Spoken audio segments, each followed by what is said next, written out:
Hello, hello, and welcome to the Humanity of Sales, where purpose meets profit. How are you today? I know we're not together in person or even in live time at the moment, but I really do want to know. Reach out. Send me a note, comment here. You can contact me at Heather at heatherhanseno'neill.com, and I will be sure to get back to you. Now, it's important that connection, that listening, and then even following through on suggestions that people make. It's part of the humanity of sales. However, I find that that doesn't always happen. Have you ever been involved in a situation where your own company or a company that you're doing business with, where you're a customer, asks for your opinion? They ask for you to fill out a survey. They want feedback, and then they don't do anything with it, especially if it's an internal survey, because you're there every day seeing that they asked, but they're not doing anything. They're not following through. And I'm bringing this up as your tip for this week because as leaders, if you want to expand humanity, if you want to enhance the culture of humanity at your organization, it involves not asking if you're not planning on doing anything, but asking for feedback and then figuring out what might be possible for you, what you could use and implement to make a better experience for your people, for your customers, and the way that you show up in your products and your designs and your services. It's important because we want to be connected and we also want to be a part of. So help make that happen if you're going to be engaging with your people in any facet, especially if you're asking for their feedback and their opinion, okay? And so now it's time to get to this amazing guest that I have for you today. You're going to love her. So, as I mentioned, I am so excited to introduce you to our guest expert today. So, as the founder and CEO of Cay VII Inc., Connie Cay Santos delivers innovative strategies and meaningful experiences in the events and hospitality industry. In 2024, she expanded that vision by co-founding Her Seat at the Table, a thriving community built to honor, empowerment, and resilience, championing collaboration over competition, and creating intentional spaces for female leaders to rise, connect, and lead boldly. Okay, so Connie, when we bring you on, you need to say that better than I did, okay? I'll do my best. Thank you. Welcome. It's so nice to have you here. Thank you so much for having me. I'm excited to dive right in and just share whatever questions you might have. Oh gosh. So there's so many things that I want to talk about, but how about you just give our audience who may not know you as well as I do a little bit background on how you got into events and what led you to transition into this wonderful her seat at the table. Thank you. Well, I would say this is probably round two of a transition experience for me. So I'll back it up to say I have a 14-year experience in corporate retail. And that background allowed me, with at least 10 years of it, being introduced to event experiences from brand activations to fashion shows to doing the corporate conferences for our leaders. I just realized, I'm like, wait a minute. Event planner is a real position.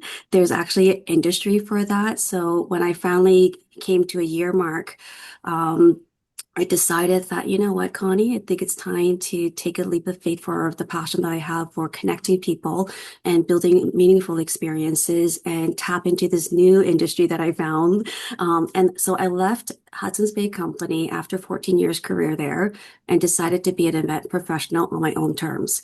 And that was 2019 when that happened. And unfortunately, we know what happens quickly right after. And I had to really not just redefine myself and reintroduce myself to an industry that's brand new to me. And I was kind of like the accidental planner in my corporate days. And I came out to say, I don't want to be an accident. I want to be a professional. I want to be recognized. So getting the CMPs, joining associations like MPI really allowed me to feel that sense of belonging that I needed. And then through COVID, that pivot made me go back into corporate positions temporarily into a couple different positions. And then finally last year, I said, you know what? Why I originally left a corporate company that was great. Went back to the purpose, finding of what makes me feel happy. How do I connect people? And as much as I appreciate all the past roles that I have, and even the one that I most recently left, it wasn't fulfilling that purpose gap for me. So I left in August and I decided to go back to K7 again, full time officially again. And during that time, that second transition, I realized that, hey, the first time it wasn't easy. I thought I was the newbie just trying to kind of break the walls of getting into an industry that doesn't know me. But this time it's been 4 to 5 years now. People know me, but why does it still feel the same in terms of the gap of collaborations versus, those whole collaboration versus scarcity and abundance mindset and whatnot. So I had several great conversations with other colleagues that I've built relationships with, and we realized that there's actually a real gap. One, from a leadership perspective, as a leader and a female leader, we may have a seat at the table, but unfortunately, we're not always heard. We're Mm. sometimes told, hey, have a seat, help us take some notes and give us the Cole's note on what that means. I'm like, I can do so much more than that. Like, as an event professional, we are hands on the ground. We are listening to the audience experience. We're handling all the logistics, but we're also in charge of all those meaningful different touch points from the time we actually decide that we're going to do an event. It's understanding, why are we doing this event? What's the purpose and intention?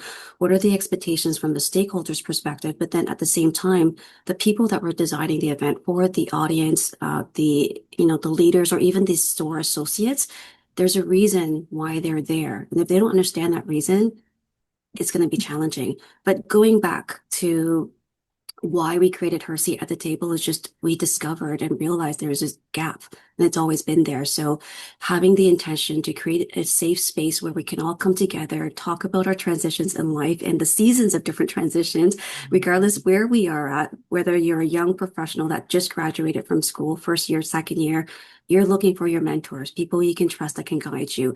If you're in your middle stages where you've had many years of experience, but boom, something happened like COVID and you're furloughed, then you're looking for a new path, you're looking for a new space, a new team to have that sense of belonging. Wow, what does that look like? All of those transitions all comes back to the same thing. Who do I go to? What safe space do I have? And how do I find the right support or someone who cares to listen and provide the resources to help us to the next level? So Her Seat at the Table was created. I think it's amazing, and I will want to dive deeper into what that looks like Mhm. because I really, when we were talking the last time and you were explaining, um, and then I did a little recon on you after that, I'm like, oh my gosh, this is so incredibly needed. But I'm gonna come to that. But I want to go back because I will forget if we don't say it right now. And that is you mentioned this purpose gap. Mm. Now, on a show like The Humanity of Sales, where our tagline is where purpose meets profit, this is a draw for me. Like I hear that and I'm like, oh, yes, there is a purpose gap, right? And I think that so many people think that if they are following that purpose and that passion, that that's away from the money. But what we've found is that if you incorporate that into our businesses and how we use that in our connections, that that will actually attract the money. So there's a correlation between the two. So I'd love your thoughts on that. And then we'll look a little bit about that journey and dive deeper into Her Seat at the Table. So, what are Yeah, your thoughts specifically on that humanity in business and how that purpose and profit correlation? I have a lot of thoughts on that. But where I will start is that assumption that when we follow our purpose, sometimes that biggest gap is the financial peace and comfort level. Because sometimes what we love, what our plan B or what our side gigs or our passions are, maybe we want to be an artist, or maybe we want to help people and connect people. And sometimes people think helping others be connected doesn't serve us. I'm like, but no, that is the opposite. Because if we actually understand our purpose, what brings us joy, what makes us passionate, the biggest wealth, first of all, from a humanity perspective, is that you have that gratitude of wellness. Mhm. That is something you cannot buy.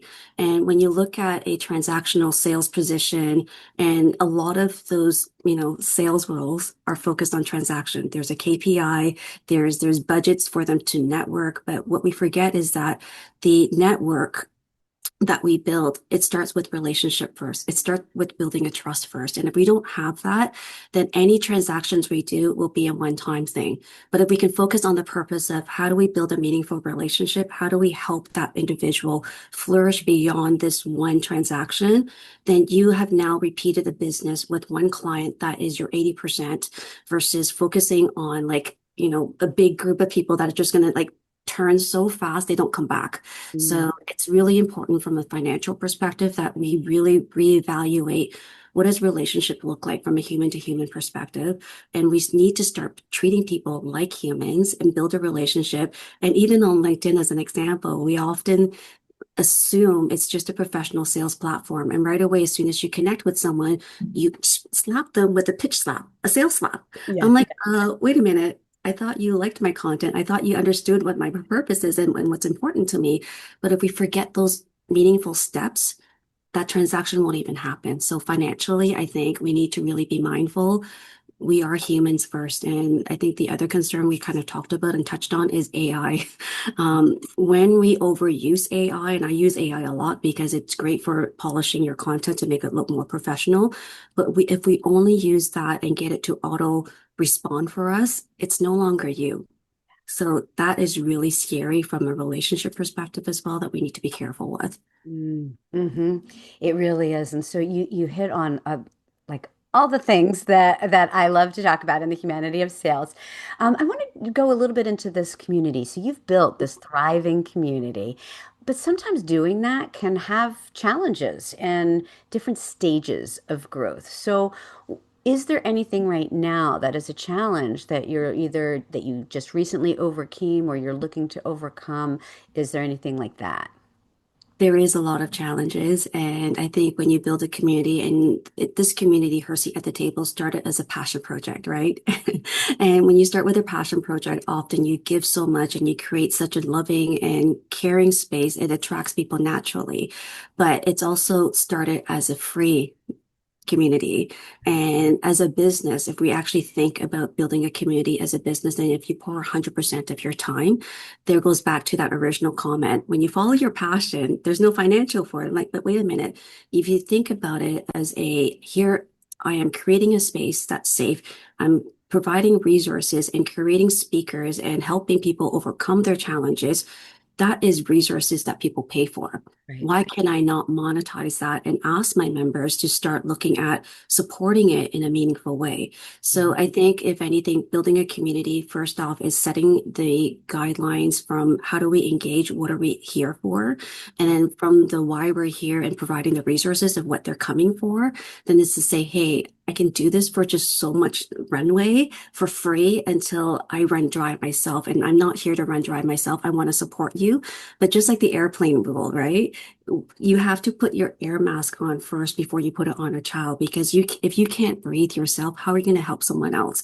Mhm. So the monetization of it, I think I would say from a community perspective is a transition stage, because we do have a wonderful, thriving community. Many of them are in the free stage because, hey, if we're in transition, a lot of people may not financially be able to afford that. And that's okay. We are honoring and keeping that curious connector stage at the free level, but we're also saying, hey, if you see value and if you want to support this community to continue beyond just this very short-term time frame that I can have a short window on, how can we start contributing and supporting? So we built systems and different monetized membership tiers, so it unlocks value more value for Yeah, our members who's paying in, but we're also offering opportunities for people who are actually at the higher level where they're established, they're very comfortable in their career, they're financially very stable, but they become our pay it forward sponsors where, that's hey, I exactly. want to give back. I want to help as well. We don't want Connie to bleed alone. We want to build this community together.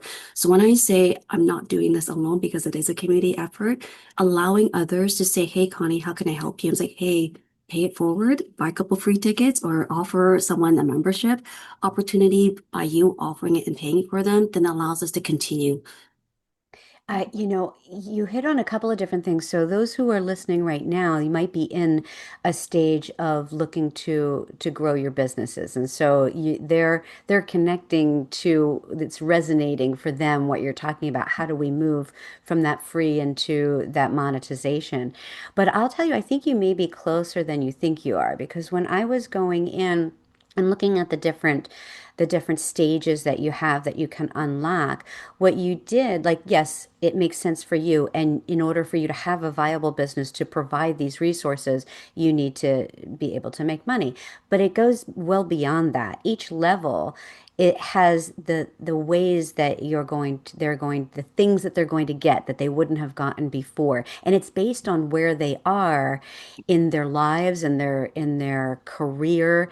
And that's why I really like that last level, that's pay it forward, because sometimes we get to that point, like, where a lot of the people that I'm spending time with and myself, where, all right, we're in the legacy stage, right? We're looking at how can we give back? How can we contribute? And so you have that as well in that pay it forward part. And so I think maybe just getting the message out and playing up that value, that extra value for people in each of the levels can be helpful. So I think that leads us into the question about, you and I have had conversations about the importance of understanding the generations, right? Those different generational strengths and perspectives and challenges. So maybe you can speak to how that correlates to those stages. Absolutely. So I think from a transition perspective, we all come from different stages of our life and career experiences. And the way I've been able to model the different tiers is really looking at my audience and my membership pool. So we have young individuals that are just graduates, fresh for the first 1 or 2 years in their career. I call them the curious connectors. They're curious because they don't know where to go, but they also are very curious to learn and see who can they tap and access for support. And then the next tier that we have are the emerging voices. Hey, they've actually been in the industry for 3 to 4 or 5 years now. They're comfortable and their voice, they're starting to find their voice. They're starting to be comfortable. And as you mentioned, and thank you for doing the research on the website, each tier really recognizes where our members are kind of in at their career stages as well as their lifestyle stages. So as they unlock every tier and every level, it allows them full access to say, hey, I'm an emerging voice. I want to pay this membership fee so that I can unlock all of the pop-in sessions, join every networking opportunity so I can expand and know who I can connect with and build on that, credibility and relationships. The next level of empowered leaders, like these are directors and VP levels, and they are more comfortable. They're going to pay a little bit more, but they also get more access, not just for the virtual professional developments and the pop-in sessions for networking, but now they're going to get invitations to exclusive roundtable conversations to really talk about what are the barriers that they're experiencing at their senior level, and how do we identify those gaps, and how do we identify when does it happen and stop that gap, or provide insights or opportunities and tactics for us to bring it back to the table with our senior leaders to say, hey, I'm not being heard at this stage, or I'm not being supported at this stage. There's no budget. You say you're doing this and that, but there's no budget. So if there's no budget, does it mean that you actually support it? How do we change that? So I think for me, the empowered leader stage is a pretty pivotal stage as well to really pack in the empowerment of what we need to do to make change happen for our roles and our positions, and how do we help pay it forward in terms of, if we don't raise our hand to say there's a problem here, there's a gap that we need to fill as in that leadership level, that everyone before that that's coming in will always be stuck. So we're trying to break our own different layers of ceilings to Mm-hmm. help that position. And then the legacy builder, um, those are the individuals that's been here for a very long time, 20 years experience or more. They're owners of their own business or very senior in their positions in the corporate company, and they want to pay it back. And in those levels, they're invited to be part of my conversation of we're building a community. It's not Connie's community, it's our community for the industry. What are the trends and roadblocks that we still have at this level? And if we know those are the roadblocks, what resources do we need? And do they have those resources? And how do we use their leverage and their influence to pay it forward and kind of, break those barriers together in many ways, whether it's psychological or actually even just being an ally and sponsoring and supporting others to have access to certain things that they do, but others don't. Yeah, it makes so much sense. And I absolutely love what you're doing with it. I think it's a real value to empower women and give them the voice that they need as well as the tools that they need. Now, we are both in this wonderful and crazy hospitality and event space. And so for those people who are listening who may not be in the space, but they have companies or their leaders where they do run events, what would you recommend from your perspective? I'm constantly, when I do an event, I'm not a planner, like I don't do what you do, Mm. but I often will, when I come in as a keynote speaker, I will advise based on my experience the importance of looking at what people really need, what will move them to action, what will they feel, what is the experience. And I know that you're really good at that, looking at what is the experience that we are creating for them. And I believe that that's part of humanity. And so I'd love your input on the concept of how people can increase or expand humanity and how it can show up in your events or anyone else's. I think the biggest thing here is if I reflect back on our current community, 80% of our members are within the events and hospitality. The other 20% are individuals that are entrepreneurs, that are executive coach and life coach and so many other diverse positions. And I would emphasize the word diverse because I think as you're planning experiences, we can't be just stuck in our head of what is my own experience and knowledge and understanding. We need to open that table up, invite others that have different perspective and different experience and different expectations, and be able to hear them out to say, if you're the stakeholder, if you're a sponsor, and if you are a attendee, what's your expectation? So it's all part of that event design concept, right? You need to understand every angle, every touch point that's invested, whether it's financially or from a time perspective in this event. How are you designing those moments of connections that matters to them? Mhm. So I really think the answer is innovation and diversity and perspective. And if you have that, then whatever design of your experience will be, it will be thoughtful and it will be considerate and it will have many different people's experiences and expectations in mind, especially from an accessibility perspective as well, because our community members, we have individuals that are not mobile. They are Mm. bedridden, but they still want to engage and they are amazing in terms of their thought leadership and their ideas. I have my own different diversities in terms of my neural diversities and being overwhelmed in certain situations. I will vocalize to say, you know what, strobe light is not good for me. Can we make that less intense? Like, is this the concert that we're trying to do? If it is, then when do we schedule this concert so those that are overwhelmed can avoid that situation or have a choice, right? So one of the biggest trends right now for events is that people want to customize their own agenda. They want to feel and experience an event the way they want to. How do Mhm. you provide an event agenda with different tracks for them to choose what is right fit for them? So again, it goes back to diversity and choice and options. Ah, fantastic. I couldn't agree more with everything that you just said. I just did a program on the power of choice, and that's what we want right now. That Mm, and that human to human connection, yeah. right? So what you were talking about, AI or whatever, we need to be present with another individual. And I could spend all day talking to you, but I'll end by saying that keep doing what you're doing because you're making a difference both at the events and in your community. I think it's a great value. So I'd love for you to share before we close out It doesn't have to be what we were talking about now, but more of a holistic overriding perspective. What is a suggestion that you have for any listener right now to be able to incorporate more humanity either into their lives or with their people or with their clients or in the community? What is something that you would suggest? This is a really big question. And I would probably just say, look in the mirror Mm, first. And when we can look in the mirror and have that self-reflection and self-awareness of who we are and what we represent, then when we look and turn around, we're looking for hopefully not someone that looks exactly like us, because I think empathy is important and we need to have empathy for ourselves in terms of how do we show up? How do we have care for ourselves? And then from that, we can actually better understand who am I looking at now when I'm looking out?